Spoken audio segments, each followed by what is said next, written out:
আজকে ইন্ডিয়া বাংলাদেশের মধ্যকার প্রস্তুতিকালীন ম্যাচ চলাকালীন সময়ে শরীফুলের নিজের শেষ ওভারে বোলিংয়ের সময় একটা ফিরতি বলে আটকাতে গিয়ে ওর বাঁ হাতের তর্জনী এবং মধ্যমা অর্থাৎ রিং ফিঙ্গার এবং ইন্ডেক্স ফিঙ্গারের মধ্যেকার যে ওয়েব স্পেস সেখানে একটা স্প্লিট ইনজুরি হয়।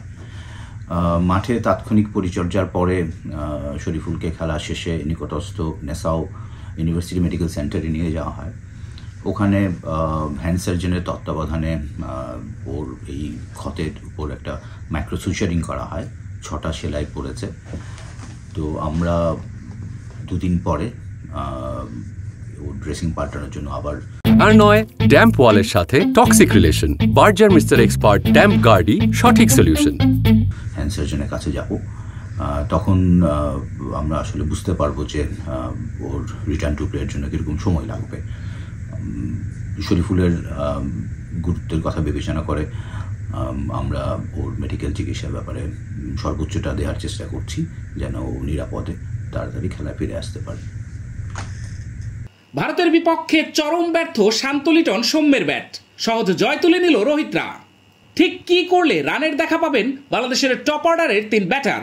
কোচ ডেভিড হ্যাম্প বা খেলোয়াড়দের কেউই এই উত্তর জানেন কিনা তা নিয়ে প্রশ্ন উঠতেই পারে।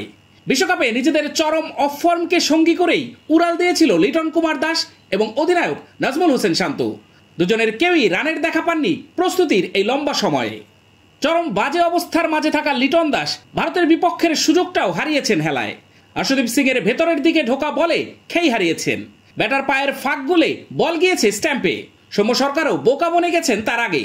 সেই আশুদীপের বলেই আউটসুইং হওয়া বলটা স্ট্রেট ড্রাইভ করতে গিয়ে সহজ ক্যাচ দিয়েছেন উইকেটের পেছনে। আর অধিনায়ক নাজমুল হোসেন শান্ত যেন তাদের চেয়েও পিছিয়ে।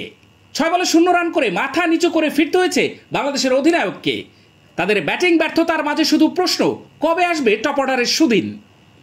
তাওহিদ হৃদয় ও তানজিদ তামিম প্রতিরোধ গড়ে তোলার চেষ্টা করেও খুব বেশি দূর যেতে পারেননি। তামিম 18 বলে 17 ও তৌহিদ হৃদয় 14 বলে 13 রান করে আউট হয়ে ফেরেন। তবে তাদের ব্যাটিংয়ে সাহসিকতার ছাপ ছিল। এরপর 2 অভিজ্ঞ ক্রিকেটার সাকিব আল হাসান ও মাহমুদুল্লাহ রিয়াদের ব্যাটে ভর করে 100 রানের গন্ডি পার করে বাংলাদেশ।